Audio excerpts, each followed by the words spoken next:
Muito bem-vindo a mais um estudo de toda a Palavra de Deus. Eu digo toda a Palavra de Deus porque nosso estudo é um estudo da Bíblia por inteiro.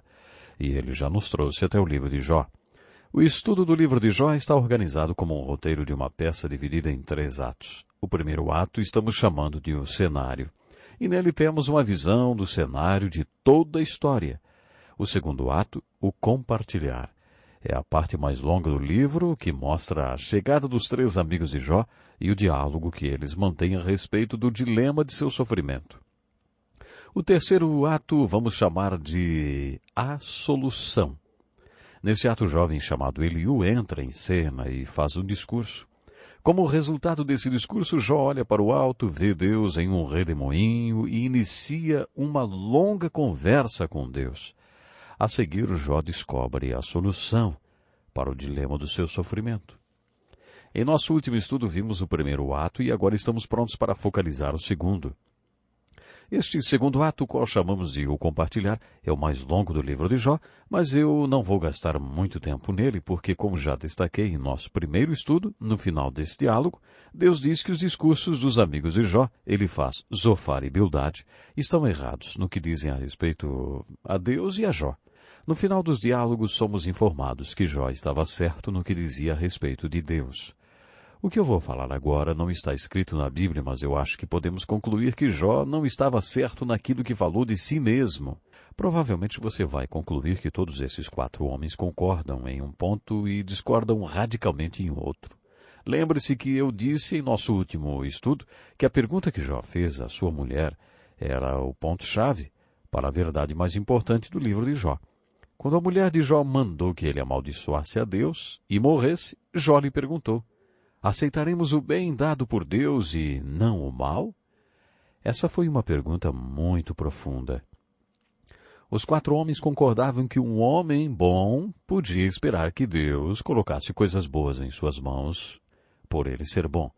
Mas eles discordavam no seguinte: Jó foi um homem aparentemente bom, mas Deus não estava colocando coisas boas em suas mãos. Era esse o dilema deles. Como resolver esse dilema? Jó e seus amigos discordavam radicalmente a respeito da solução. Os amigos de Jó disseram: Jó, deve haver algum pecado na sua vida, hein? Há alguns anos conheci um pastor com 3 filhos que tiveram doenças que os levaram à morte. As pessoas da sua pequena igreja começaram a falar que aquela tragédia podia ser um sinal de pecado na vida do pastor. A maneira como eles lidaram com o dilema do sofrimento do pastor o levou a ser internado em uma casa de repouso. Hoje chamamos esses paroquianos de consoladores de Jó. Os consoladores de Jó são consoladores que não consolam. Eles disseram a Jó: Jó, deve haver algum pecado em sua vida, porque Deus sempre coloca coisas boas nas mãos de um homem bom. Se ele não está dando coisas boas para você, deve ser porque você está em pecado, Jó. Deve ser algum pecado. Você enganou todo mundo. Você parece um homem bom, mas Deus conhece o seu coração e sabe que há algum pecado em sua vida, Jó. A discussão fica feia. Jó chega a essa conclusão quando tenta resolver o dilema. Ele diz: de uma coisa eu tenho certeza. Sei que sou um homem justo. Sei que sou um homem justo. Durante todo esse diálogo, Jó insiste que ele é um homem justo e que sempre agiu corretamente. Quando você ler essa parte do livro de Jó, observe que ele e seus amigos concordavam que pessoas boas são abençoadas porque são boas e que pessoas más são amaldiçoadas porque são más. Depois observe no que eles discordam. Jó insiste: mas eu sou um homem justo. Em determinado momento, a discussão até questiona se Deus é mesmo justo, já que permite esse sofrimento em sua vida. Quando Jó diz isso, seus amigos se exaltam e dizem: Deus não pode ser injusto. Você, Jó, é que deve ter sido injusto. É basicamente disso que trata essa parte longa que chamei de segundo ato do livro de Jó.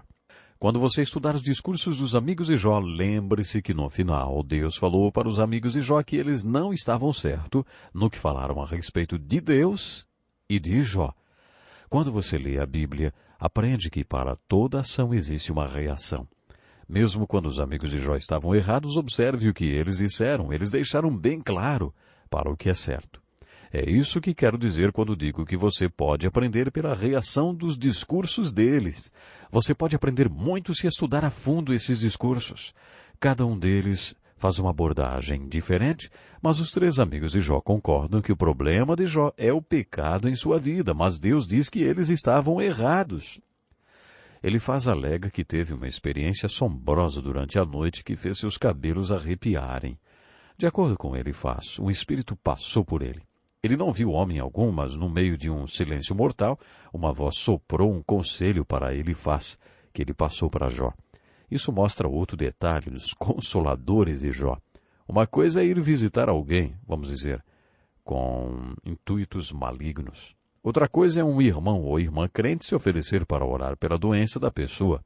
E outra coisa bem diferente é dizer: Deus falou comigo ontem à noite e me disse que você foi curado. Ou Deus mandou essa mensagem para você. Lembro-me que um jovem advogado tinha acabado de descobrir que sua mulher estava morrendo por causa de uma doença incurável. Algumas pessoas lhes perguntaram se podiam orar pela cura dela. Mas aquelas pessoas não só oraram por ela. Antes disseram que tinham uma palavra de Deus, que sua esposa estava curada. O jovem advogado acreditou naqueles homens. Quando Deus levou sua esposa, esse jovem advogado não perdeu apenas a sua esposa. Ele perdeu também a sua fé. Ele disse: Eles me disseram que Deus tinha dito que minha esposa estava curada. Quando aquela mulher de 32 anos morreu, aquelas pessoas não tinham nenhuma palavra de Deus. Isso é muito perigoso. É perigoso você dizer: meu conselho para você é baseado numa palavra de Deus. Deus falou comigo. Foi exatamente isso que Elifaz fez. Mas Deus disse a Elifaz que ele estava errado. Sabemos que Deus não falou nada daquilo. Elifaz insistiu que o sofrimento de Jó era causado pelo pecado em sua vida. Lembre-se que no diálogo que Deus teve com Satanás, depois do primeiro teste no qual Jó foi aprovado, Deus disse a Satanás: Reparou em meu servo Jó? Ele se mantém íntegro, apesar de você me haver instigado contra ele para arruiná-lo sem motivo. Deus nos diz aqui que não havia pecado algum na vida de Jó. Portanto, esses três homens estavam errados quando disseram que tudo aquilo estava sendo causado por causa de pecado na vida de Jó. Bildade culpa os filhos de Jó. Jó perdeu 10 filhos. De tudo que aconteceu, essa foi a sua maior perda. Bildade diz: quando seus filhos pecaram contra Deus, ele os castigou pelo mal que fizeram. Em todos os discursos de Bildade, ele vai falar para Jó que a causa de seu sofrimento é o pecado de seus filhos ou o pecado do próprio Jó. Em seu terceiro discurso, Bildade insinua que Jó seja um pecador tão terrível que deve ser um verme de pai para ter gerado filhos tão pecadores. Zofar, o terceiro amigo de Jó, amigo entre aspas, é agnóstico. Ele é um daqueles homens que dizem: eu não sei, você não sabe, ninguém mais sabe, mas faz bem pensar sobre isso. Zofar fala um monte de coisas, mas em resumo ele diz: você sabe? Você sabe alguma coisa? Alguém tem como saber? Deus sabe, mas você não sabe. Ele também chega à conclusão que há pecado na vida de Jó e que ele deve se arrepender e levantar os braços pedindo perdão de Deus. Zofar diz: Deus está sendo misericordioso em punir você bem menos do que você merece, Jó. Tamanho pecado deve ser o seu. Esse foi o consolo de Zofar. Quando Jó fala, as suas palavras são muito mais edificantes do que as de seus amigos. Em seu discurso, ele faz as perguntas certas, ouve as respostas de Deus às suas perguntas certas e crê nas respostas de Deus às suas perguntas certas. Com essas três atitudes, Jó torna-se o exemplo abençoado para os que estão sofrendo. Jó faz algumas perguntas profundas. Lembre-se, o nível de revelação dos tempos do livro de Jó era um nível muito baixo e esse é o livro mais antigo da Bíblia. Jó e seus amigos não parecem conhecer certos assuntos que já pesquisamos em nosso estudo do Velho Testamento. Eles não tinham a Bíblia como você e eu temos. Jó faz perguntas do tipo: eu tenho poder para me autoajudar? O que é o homem para que o Senhor o teste e o tenha em tão alta consideração? Deus está vendo o que está acontecendo comigo? A seguir encontramos Jó abrindo seu coração em um lamento e perguntando: se houvesse alguém que servisse como árbitro entre mim e Deus, alguém que pusesse sua mão entre nós, ou se houvesse um advogado, um intermediário, alguém, um mediador que nos aproximasse. Então ouvimos Jó afirmar com convicção: essa pessoa existe. E Jó clama em alta voz: eu sei que o meu Redentor vive. E depois que meu corpo estiver destruído e sem carne, verei a Deus. Quando sobem as cortinas do terceiro ato, que eu chamo de A Solução, Jó e seus amigos ainda estão sentados em um círculo, mas há mais um homem que se uniu a eles.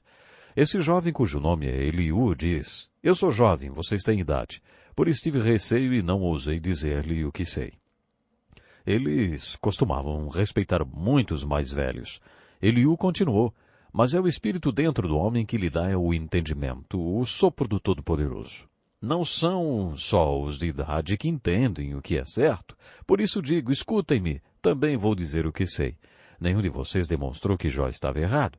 Nenhum de vocês respondeu aos seus argumentos. Então passamos a ouvir o discurso de Eliú. Esse jovem entra em cena e manda Jó olhar para cima. Jó olha para cima, vê Deus em um redemoinho e conversa com Deus. Quando Jó conversa com Deus, não exclama: sou justo. Ele diz: sou pecador. Ele diz: meus ouvidos já tinham ouvido a teu respeito, mas agora meus olhos te viram.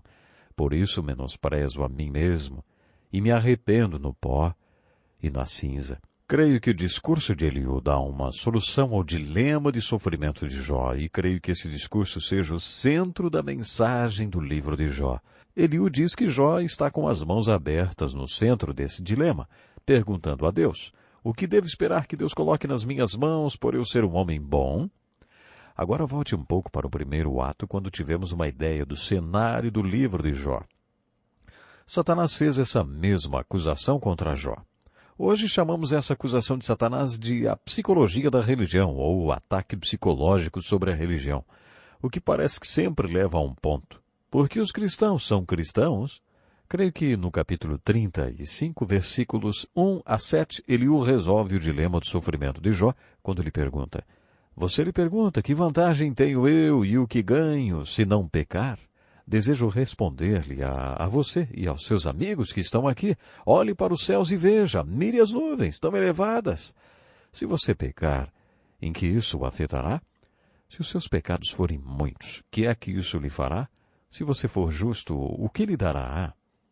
No meio daquela discussão, Eliú disse: Jó, você e seus amigos estão fazendo a pergunta errada.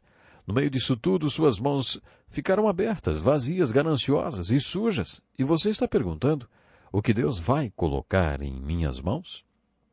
Essa não é a pergunta certa. Você se colocou no centro do seu sofrimento e se faz essa pergunta: se eu sempre vivi corretamente, por que tudo isso está acontecendo? Eu esperava ser abençoado com uma vida boa. Seria diferente se eu tivesse vivido uma vida de pecado? Você não vê que você mesmo é quem está no centro de toda essa questão? O que você recebe por isso? É assim que você pensa, né, Jó? Jó, o que você deveria realmente fazer é colocar as mãos de Deus no centro disso tudo e perguntar: será que vivi corretamente de uma maneira que agradou e glorificou a Deus? O que eu coloco nas mãos de Deus quando sou bom? Depois pergunte: se eu vivi uma vida de pecado, como isso magoou a Deus? Você não deve perguntar: como isso me magoou? Eliú está pensando como Davi, que mostrou ser guiado por Deus quando orou: contra ti, só contra ti pequei e fiz o que tu reprovas. Comparando, como Davi muito amava a Deus e realmente o feriu. Mas Deus fez com que o ferimento que Davi fez, que tinha atingido outras pessoas, tornou-se em nada, por causa desse amor verdadeiro de Davi por Deus. Você tem consciência de que está sempre agradando ou magoando a Deus? O dia todo, todos os dias da sua vida? De acordo com Eliú, é assim que você deve pensar. Mas Jó tinha uma outra perspectiva. No final do seu discurso, Eliú diz a Jó: olhe para o alto, Jó, enxergue as circunstâncias sob a perspectiva de Deus. Não fique olhando só para a situação e perguntando: o que eu ganho com isso? Olhe para o alto e pergunte: o que Deus ganha com isso? Quando os amigos de Jó fizeram seus discursos, Jó os rebateu duramente. Mas ele não rebateu Eliú. Jó simplesmente faz o que Eliú o mandara fazer. Ele olha para o alto e vê Deus em um redemoinho. Jó conversa muito com Deus. Ou será que eu deveria dizer, Deus conversa muito com Jó? Foram necessários vários capítulos para descrever tudo que Deus falou para Jó. E para a resposta de Jó para Deus, apenas alguns versículos. Esse homem ficou batendo na mesma tecla dizendo que era justo, mas no final do diálogo com Deus ele muda completamente de opinião sobre si mesmo e diz para Deus, meus ouvidos já tinham ouvido a teu respeito, mas agora os meus olhos te viram. Por isso menosprezo a mim mesmo e me arrependo no pó e na cinza. Deixe-me fazer uma pergunta. Por que Jó mudou de opinião e desprezou a si mesmo no final da sua história? E do que Jó se arrependeu? Arrepender-se significa mudar de ideia e de vontade, mudar o coração. Arrepender-se significa mudar totalmente de direção. Então Jó arrependeu-se do quê? Posso dar uma ideia? Na minha opinião, Jó até então era o que chamam na psicologia dos cursos de religião um crente utilitário. Jó não sabia disso, mas ele tinha uma fé utilitária. Ele era um homem bom, tinha fé, era um homem de Deus. Mas, sem perceber, ele era um homem de Deus por causa daquilo que achava que Deus colocaria em suas mãos, por causa do que ele fazia pelos outros e por causa da sua vida religiosa. Jó não percebeu isso, mas Deus usou o sofrimento para forçar esse homem a ouvir seu coração até que tomasse consciência de que suas motivações eram utilitárias. Quando Jó olhou para o alto, viu cada vez mais claro o que deveria ter visto quando olhou para dentro, para a sua situação. Finalmente, no terceiro ato dessa peça, Jó olha ao redor. Depois de adquirir a perspectiva de Deus, Jó olha para dentro e se arrepende de ser um crente utilitário. Deus dirige-se aos 3 amigos de Jó e começa a rebatê-los. Deus diz a eles que tudo o que disseram a respeito dele e de Jó estava errado. Jó intercede por seus amigos quando Deus os repreende. Então, quando ele orou por seus amigos, Deus dobrou todos os bens de Jó. Muitas pessoas acham que o livro de Jó é a história de um homem de Deus que era muito rico e religioso. Deus tirou toda a riqueza desse homem, mas o homem de Deus continuou forte e adorando a Deus. Essa é uma compreensão muito simplista do livro de Jó.